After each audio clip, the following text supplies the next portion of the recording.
Hello, welcome to all my dear students in GM classes Rosra. This is Alok Garg, an educator of English, and today I shall teach the very most awaited and important part of English, that is what? Translation for spoken English. जी हाँ, आज हम लोग जो कि पढ़ेंगे translation for spoken English का series number what, series number 1 का part number B, right. तो आज हम लोग पढ़ेंगे क्या, ट्रांसलेशन फॉर स्पोकन इंग्लिश का सीरीज नंबर 1 का पार्ट बी। तो इससे पहले हम तमाम स्टूडेंट को बता देना चाहते हैं कि इससे पहले सीरीज 1 शुरू हो चुकी है और बताया गया था कि अगर all student that is completely be eligible to understand at least series 1 to 60, then that type of a student is completely be eligible to spoken English and very carefully and mindfully, right? तो इस चीज को समझना, इस thoughts को समझते हुए आज हम लोग शुरू करते हैं क्या, ट्रांसलेशन फॉर स्पोकन इंग्लिश का सीरीज नंबर 1 का पार्ट बी, राइट। तो let's start it. what's the matter, what's the facts in this translation, how can you understand, how can you memorize this type of topic very mindfully and carefully। तो आज हम लोग चलते हैं, आज का जो कि फर्स्ट सेंटेंस है उसमें क्या है, उसमें ये है कि पहचान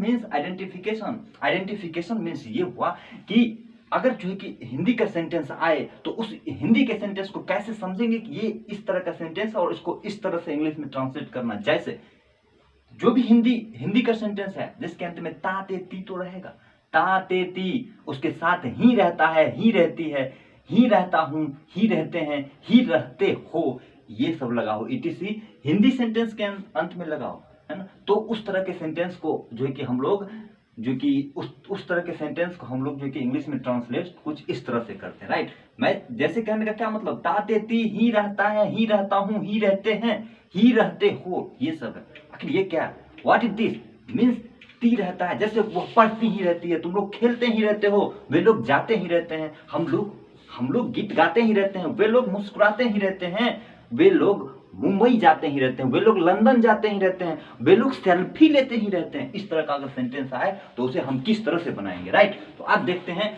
जो हिंदी सेंटेंस के अंत में ताते ती प्लस ही रहता है, ही रहता हूं, ही रहते हैं, ही रहते हो, इस तरह का अगर सेंटेंस रहे तो उसको हम लोग कैसे ट्रांसलेट करेंगे, राइट। तो देखते हैं, ताते ती प्लस ही रहता है, राइट। तो उसका जो है कि स्ट्रक्चर होता है, जो इंग्लिश में जो स्ट्रक्चर होता है वो इस तरह से होता है कि subject plus do does did, subject plus do does did plus nothing plus but plus verb का V1 plus other word.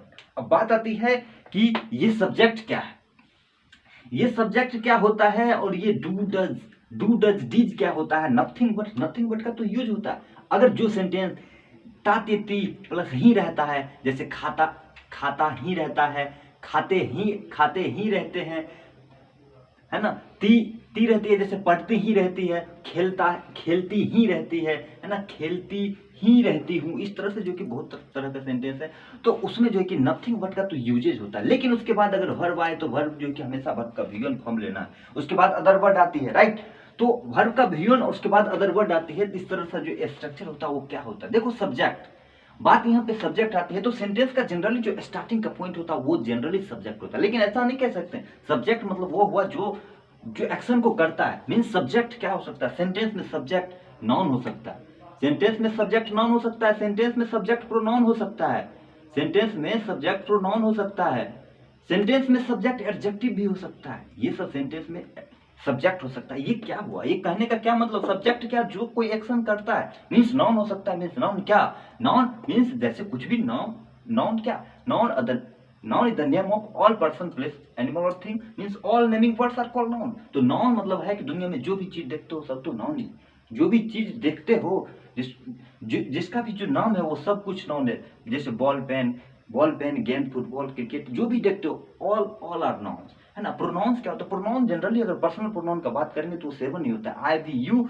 They, he, she, it, है ना। तो ये प्रोनाउन होता है जो कि पर्सनल प्रोनाउन। एडजेक्टिव सेंटेंस का सब्जेक्ट कब बनता है, जब एडजेक्टिव से पहले द का यूज की जाती है। जैसे रिच है, रिच क्या है, एडजेक्टिव है, लेकिन उससे पहले हम द का यूज करते हैं तो वो द रिच बन जाता है। और द रिच मतलब होता है क्या, द रिच अगर लिखते हैं तो द रिच मतलब होता है क्या, धनी लोग, द पुअर लिखते हैं, द पुअर, तो द पुअर लिखते हैं मतलब द पुअर मतलब क्या, गरीब लोग। तो यहाँ पर पुअर कहने का मतलब ये अगर केवल पुअर लिखे तो वो एडजेक्टिव होता है, लेकिन वो जो है कि सिंगुलर होता है। लेकिन अगर इसके पहले हम द लगा दे तो यही एडजेक्टिव जो है कि सेंटेंस में सब्जेक्ट का वर्क करता है और इसका मतलब जो है सब्जेक्ट के रूप में होता है, राइट। तो इस तरह से जो कि इस तरह से होता है कि सेंटेंस का सब्जेक्ट एडजेक्टिव भी हो सकता है, लेकिन कंडीशन क्या है कि एडजेक्टिव से पहले क्या होनी चाहिए, द का यूज होनी चाहिए, तब सेंटेंस में सब्जेक्ट हो सकता है। अब जैसे द पुअर है तो गरीब लोग बातचीत करते ही रहते हैं, धनी लोग मोबाइल से, धनी लोग कार चलाते ही रहते। अब बताओ, धनी लोग कार चलाते ही रहते तो धनी लोग के लिए वहां पे द रिच का यूज होगा, है ना, द रिच। उसके बाद द रिच जो है कि जब ये सब होता है ना, रिच जब एडजेक्टिव होता है तो उसके बाद जो कि ये सब एडजेक्टिव प्लुरल फॉर्म में होता है, राइट। ये पुअर भी होता है तो ये भी प्लुरल फॉर्म में होता है और अपने साथ जो कि वर्ब भी प्लुरल लेता है। तो इसमें कंडीशन बताएंगे कि डू डज डिड में क्या होता है। अब धनी लोग कार चलाते ही रहते, अब बताओ धनी लोग कार चलाते ही रहते, इसको हम अगर बनाएंगे तो बोलना पड़ेगा the rich do nothing but, the rich do nothing but, है ना, बट ड्राइव अ कार। इस तरह से हमें बताना पड़ेगा कि द रिच के साथ इस तरह से कंडीशन होता है। तो देखो हम लोग क्या पढ़ें कि सब्जेक्ट जो कि नाउन हो सकता है, प्रोनाउन हो सकता है, एडजेक्टिव हो सकता है, और अगर एडवांस कंसेप्ट पढ़ेंगे सब्जेक्ट जो है वो जिरंड भी हो सकता है, सब्जेक्ट इन्फिनिटिव भी हो सकता है, सब्जेक्ट पार्टिसिपल भी हो सकता है। इस तरह से जो कि ये कंडीशन हो सकता है सब्जेक्ट का, राइट। तो हमें सब्जेक्ट पे ज्यादा डिस्कस नहीं करना है, हमें चलना है कि ये सेंटेंस में जो है कि यूजेज कैसा हो। अब बात आती है सब्जेक्ट, तो हमें पहचानना पता चल गया कि अगर सेंटेंस में जो भी स्टार्टिंग का चीज होगा, अगर वो नाउन होगा तो भी सब्जेक्ट, प्रोनाउन होगा तो भी, एडजेक्टिव होगा तो भी सब्जेक्ट। अब हम लोग चलते हैं कि ये सब्जेक्ट तो हो गया, राइट। अब जो है कि हम लोग इसमें चलते हैं कि डू डज का यूज कैसे करना है। मेन जो है कि यहाँ पे फंडा आता है डू डज डिड, राइट।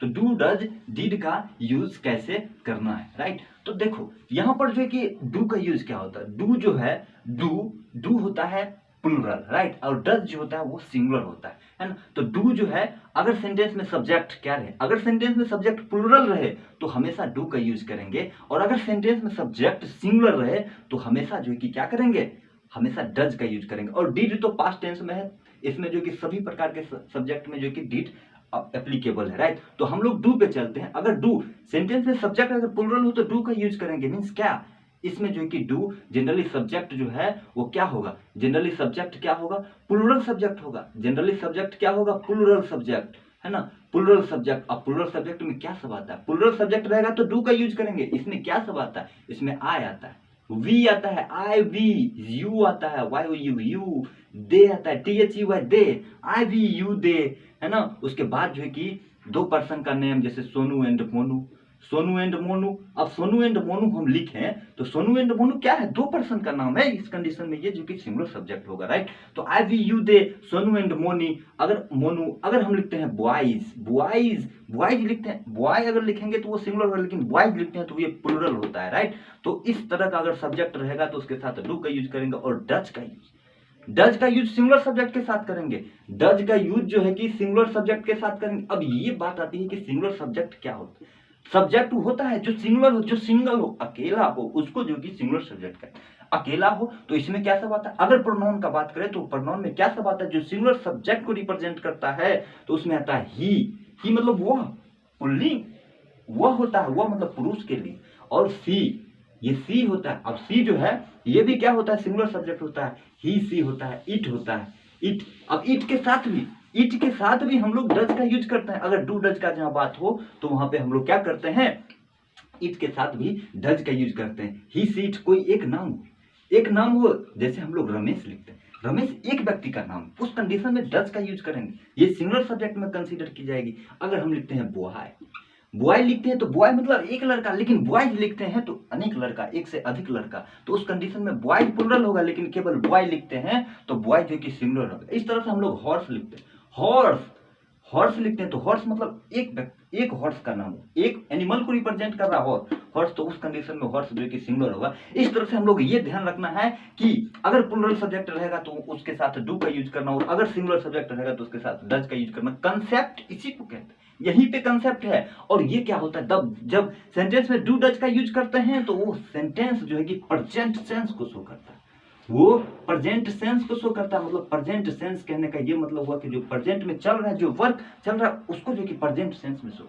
अगर डिड का यूज करते हैं तो वो पास्ट सेंस को शो करता है, जिसके बारे में हम लोग नेक्स्ट पढ़ेंगे। और डिड का यूज जनरली हर एक सब्जेक्ट में एप्लीकेबल है, हर एक सब्जेक्ट में डिड का यूज हो सकता है, राइट। तो डिड का यूज हम लोग नेक्स्ट जो कि सेशन में पढ़ेंगे। आज हम लोग डू डज का यूज देख लेते हैं। अब जो है कि इस तरह से जो कि हम लोग तो देख लिए कि सब्जेक्ट नॉन भी हो सकता है, प्रोनाउन भी हो सकता है, सब्जेक्ट एडजेक्टिव भी हो सकता है, और अगर सब्जेक्ट सिंगुलर रहे तो डज का यूज करेंगे, अगर सब्जेक्ट प्लूरल रहे तो डू का यूज करेंगे, राइट। और उसके बाद नथिंग बट प्लस वर्ब का V1। अब देखो नथिंग बट का यूज करना, लेकिन V1 क्या होता है? देखो वर्ब का जो कि फॉर्म होता है, जो कि 5 फॉर्म होता है। वर्ब जनरली जो होता है, वर्ब जिससे कोई एक्शन होता है, कोई एक्शन होने या करने का बोध होता है, उसी को वर्ब कहते हैं। अब वर्ब में वर्ब का जो बेसिक फॉर्म होता है वो 5 फॉर्म होता है। वर्ब का basic form V1 V2 V3 V4 V5। उसी में V1 जो होता है वो V1 वर्ब का फर्स्ट फॉर्म होता है, जिसको प्रेजेंट टेंस का फॉर्म कहते हैं और प्रेजेंट टेंस का प्लूरल फॉर्म कहते हैं, लेकिन उस पर ज्यादा डिटेल्स नहीं जाना है। जैसे अब हम लोग लिखते हैं राइट मतलब लिखना होता है, तो write wrote written, write wrote written, writing writes, तो वहां पे राइट जो है कि V1 हुआ, रोट जो है कि V2 हुआ, रिटेन V3 होगा, और राइटिंग V4 होगा, और राइट्स जो है कि V5 होगा। इस तरह से जो है कि वर्ब का बेसिक फॉर्म होता है, जिसमें हम लोग को क्या करना, वर्ब का V1 फॉर्म का यूज करना। और उसके बाद अदर वर्ड में तुम्हारा ऑब्जेक्ट आ जाता है, कंप्लीमेंट आ जाता है। इसके बारे में हम लोग डिटेल से नेक्स्ट सेशन डिस्कस करेंगे कि क्या होता है अदर वर्ड में, ऑब्जेक्ट क्या होता है, कंप्लीमेंट क्या होता है, how can you identify object, how can you identify complement in particular sentence, right. तो that type of topic will be discuss in next session, right. तो आज हम लोग चलते हैं कि जब सेंटेंस में ता ही है ना, ता ते ती प्लस ही रहता है, ही रहता हूँ, ही रहते हैं, जैसे वे लोग खेलते ही रहते हैं, तुम लोग जाते ही रहते हो, वे लोग हंसते ही रहते हैं, इस तरह का अगर सेंटेंस आए तो हम लोग कैसे बनाएंगे। तो आज तब हम लोग चलते हैं अब जो कि सेंटेंस के प्रैक्टिस पे, राइट। तो सपोज करो इसमें जो है कि हम लोग अगर नाउन में कुछ लेते हैं, जैसे कि रमेश है ना, रमेश गेंद खेलता ही रहता है, तो क्या बनेगा, रमेश सिंगुलर सब्जेक्ट है, तो Ramesh does nothing but play a football, play a ball, Ramesh does nothing but play a ball, मतलब कि रमेश गेंद खेलता ही रहता है। वे लोग संगीत सुनते ही रहते हैं, वे लोग का क्या होगा, वे लोग प्रोनाउन है, प्रोनाउन है तो क्या, दे का यूज होगा, दे क्या है, प्लूरल सब्जेक्ट, जब प्लूरल सब्जेक्ट होगा तो उसके साथ डू का यूज करेंगे, तो they do nothing but hear a music, they do nothing but listen the music। तो इस तरह से जो कि हम लोग ये कर देंगे कि वे लोग संगीत सुनते ही रहते हैं, they do nothing but listen a music, वे लोग संगीत सुनते ही रहते हैं, है ना। वे लोग अमेरिका जाते ही रहते हैं, they do nothing but go to America, वे लोग अमेरिका जाते ही रहते हैं। तुम लोग लंदन जाते ही रहते हो, तुम लोग लंदन जाते ही रहते हो, यू के साथ डू का यूज करेंगे, you do nothing but go to London, है ना। वे लोग मैदान में, है ना, लड़के मैदान में टहलते ही रहते हैं, लड़के मैदान में टहलते ही रहते हैं, बॉयज, लड़के नॉट लड़का, अगर लड़का रहता तो बॉय का यूज करना पड़ता, अगर लड़का मैदान में टहलता ही रहता है, the boy does nothing but walk in the field, लड़के मैदान में टहलते ही रहते हैं, the boys do nothing but play in the, है ना, walk in the field means मैदान में टहलते ही रहते हैं, लड़के मैदान में खेलते ही रहते हैं, the boys do nothing but play in the field. इस तरह से जो कि कंसेप्ट है। अब हम लोग चलते हैं इसके क्या प्रैक्टिस पे, है ना, प्रैक्टिस सेशन मीन्स प्रैक्टिस पे कुछ एग्जांपल दिए हैं और एग्जांपल को आज हम लोग देख लेते हैं, है ना। उसके बाद मेरे ख्याल से तो बहुत कंसेप्ट जो कि यहीं पे क्लियर होगा। अब हम लोग प्रैक्टिस कर लेते हैं ताकि ब्लेसिंग इन डिस्गाइज का वर्क कर गया, सोने पे सुहागा, जब हम लोग प्रैक्टिस कर लेंगे लॉट्स ऑफ सेंटेंस, राइट। तो हम लोग देखते हैं फर्स्ट सेंटेंस, जैसे मैं छात्रों को पढ़ाता ही रहता हूँ, हम लोग संगीत सुनते ही रहते हैं, तुम लोग क्रिकेट खेलते ही रहते हो, वे लोग मुस्कुराते ही रहते हैं, सोनू और मोनू पढ़ता ही रहता है, लड़के मोटरसाइकिल चलाते ही रहते हैं, पाकिस्तान कर्ज मांगता ही रहता है, हिरन घास खाती ही रहती है, वह शहर में घूमता ही रहता है, वह ताजमहल के सामने सेल्फी लेती ही रहती है, यह आपस में झगड़ा करता ही रहता है, रितिका मुंबई में घूमती ही रहती है, गाय मैदान में चढ़ती ही रहती है, ऋषभ ताली बजाता ही रहता है, मुख्यमंत्री भाषण देते रहे। इस तरह का जो सेंटेंस है इसके बारे में आज हम लोग डिस्कस करते हैं, बहुत ही कंप्लीट, बहुत ही, है ना, यूनिक वे में, राइट। क्योंकि हम लोग तो डिस्कस कर चुके हैं जो मेन सेंटेंस है इस पे और इस पे वर्क करेगा, राइट। तो मैं छात्रों को पढ़ाता ही रहता, इसको क्या होगा, है ना, मैं सेंटेंस में सब्जेक्ट मतलब आई। अब आई क्या होगा, देखो आई के बारे में कहोगे सर आई तो मैं होता, सिंगुलर होता तो इसके साथ डज का यूज क्यों नहीं। देखो कंसेप्ट ये कहता है कि आई जो है नेचर में सिंगुलर होता है, लेकिन यूज में हमेशा और हमेशा जो कि प्लूरल होता है और अपने साथ प्लूरल वर्ब। हाँ, कुछ कंडीशन में आई के साथ वाज का भी यूज होता है ना, और आई के साथ वर्ब का भी यूज होता है ना, तो फिर वो ध्यान रखना पड़ेगा।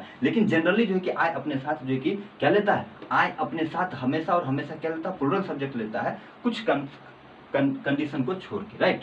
तो देखो आई तो आई प्लूरल है, प्लूरल सब्जेक्ट है, तो आई के साथ डू का यूज करेंगे। तो मैं छात्रों को पढ़ाता ही रहता हूँ, आई डू, मैं छात्रों को पढ़ाता ही रहता हूँ, I do nothing, I do, मैं छात्रों को पढ़ाता ही रहता हूँ, इसको क्या बनाएंगे, I do nothing, I do nothing but, I do, I के साथ डू का use, I do nothing but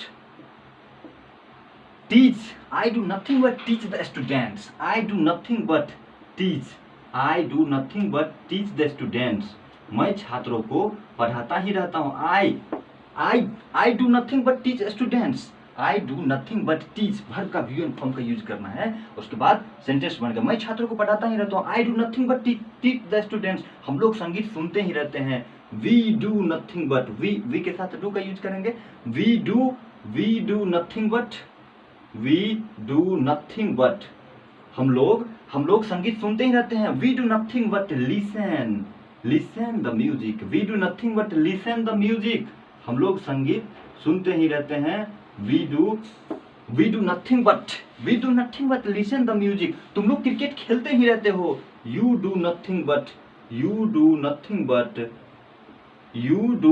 but what, तुम लोग क्रिकेट खेलते ही रहते हो, you do nothing but play, you do nothing but play cricket, play the cricket या play cricket, है ना, बोथ आर राइट्स, तो you do nothing but play cricket, तुम लोग क्रिकेट खेलते ही रहते हो, वे लोग मुस्कुराते ही रहते हैं, वे लोग मुस्कुराते ही रहते हैं, they do nothing but play, they do nothing but, वे लोग मुस्कुराते ही रहते हैं, they do nothing but smile, वे लोग मुस्कुराते ही रहते हैं, they do nothing but smile, वह मुस्कुराते ही रहती है, तो बोलना पड़ेगा she does nothing but smile, वह मुस्कुराते ही रहती है, she does nothing but smile, उसके बाद मोनू, उसके बाद सोनू और मोनू पढ़ता ही रहता है, सोनू और मोनू पढ़ता ही रहता है, Sonu and Monu plural subject हो गया, दो व्यक्ति का नाम है तो प्लूरल सब्जेक्ट, तो अपने साथ वर्ब भी तो प्लूरल लेगा, तो वर्ब प्लूरल में तो क्या डू लेगा, तो Sonu and Monu do nothing but read, Sonu और मोनू पढ़ता ही रहता है, Sonu and Monu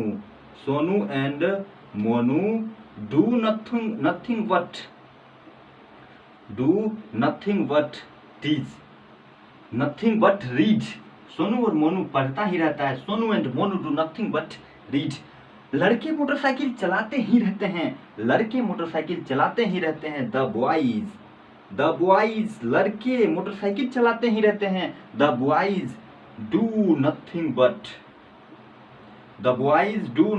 but what, ride या ड्राइव, तो यहाँ पर जो कि कंसेप्ट बताते हैं, लड़के मोटरसाइकिल चलाते ही रहते हैं, the boys do nothing but ride a bike.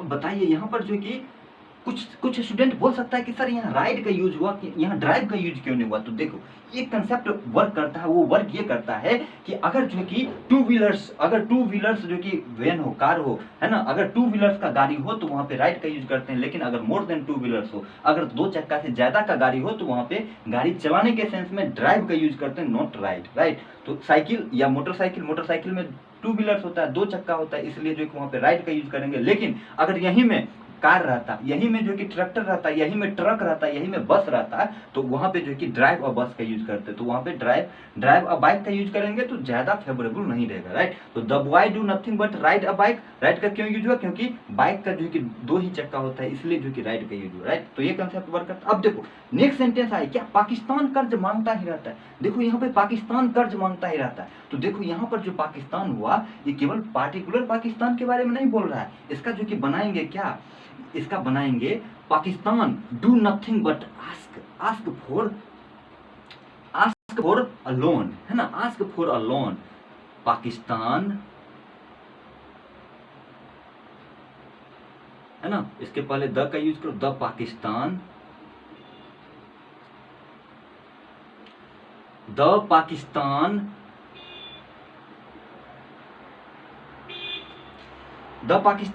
Pakistan कर्ज मांगता ही रहता है, Pakistan do nothing but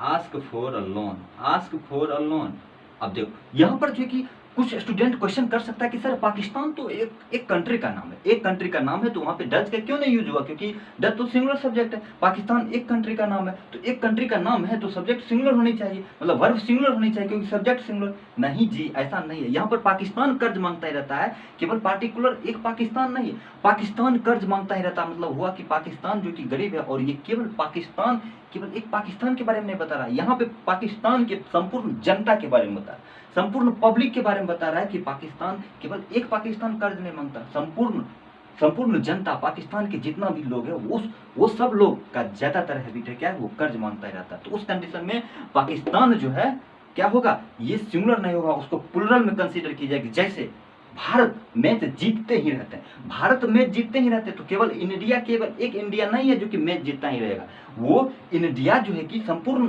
Bharat के लोग, भारतवासी के बारे में बता रहे हैं कि भारतवासी मैच जीतते ही रहते हैं। तो वहां पे द इंडिया, डज का यूज नहीं करेंगे, the India do nothing but win the match, मतलब भारत के लोग या भारत मैच जीतते ही रहते हैं, the India do nothing but win a match या विन द मैच, है ना। तो क्या होगा, तो फिर वहां पे यही कंसेप्ट को वर्क करना पड़ेगा कि इंडिया है, और इंडिया केवल एक इंडिया का बोध नहीं हो रहा है, बल्कि पूरे इंडिया के वासी का, पूरे भारतवासी का बोध हो रहा है, इसलिए जो है कि वहां पे डू का यूज करेंगे। In the same way Pakistan के साथ भी डू का यूज होगा, है ना। अब हम लोग चलते हैं फिर नेक्स्ट सेंटेंस है कि हिरन घास खाती ही रहती है। अब देखो यहाँ हिरन, तो हिरन के लिए द डियर का यूज करेंगे, द डियर, द डियर, हिरन घास खाते ही रहती है। देखो डियर एक ऐसा वर्ड है नाउन में, है ना, नाउन में जब नाउन नंबर बढ़ाएंगे तो डियर एक ऐसा वर्ड है जो हमेशा अपने साथ, जो है कि डियर ऐसा वर्ड है जो प्लुरल के रूप में भी डियर ही होता है और सिंगुलर के रूप में भी डियर होता है, बस डिपेंड करता है, इसको एस लगा के प्लुरल नहीं बनाया जाता है ना।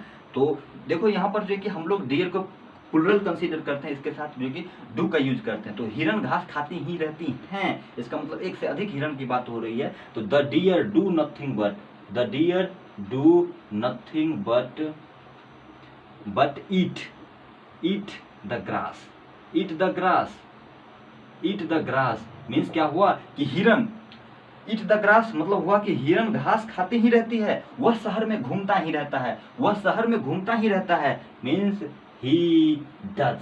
अब देखो वह शहर में घूमता ही रहता है, तो ही है, ही सिंगुलर सब्जेक्ट है, तो वर्ब भी सिंगुलर का यूज होगा, मतलब डज का यूज होगा। तो ही डज, वह शहर में घूमता ही रहता है, he does nothing but, वह शहर में घूमता ही रहता है, he does nothing but walk, he does nothing but walk in the town मतलब वह शहर में घूमता ही रहता है, he does nothing but walk in the town, शहर में घूमता ही रहता है, in the city वह शहर में घूमता ही रहता है, he does nothing but walk, he does nothing but move in the town, that is also right, he does nothing but move in the city, वह शहर में घूमता ही रहता है, ये भी राइट होगा, राइट। उसके बाद वह ताजमहल के सामने सेल्फी लेती ही रहती है, वह ताजमहल के सामने सेल्फी लेती ही रहती है, मीन्स इसको कैसे बनाएंगे, इसको बनाएंगे सी, वह है कोई पर्सन, कोई जो कि फीमेल के बारे में बोल रही है कि वह ताजमहल के सामने सेल्फी लेती ही रहती है, सी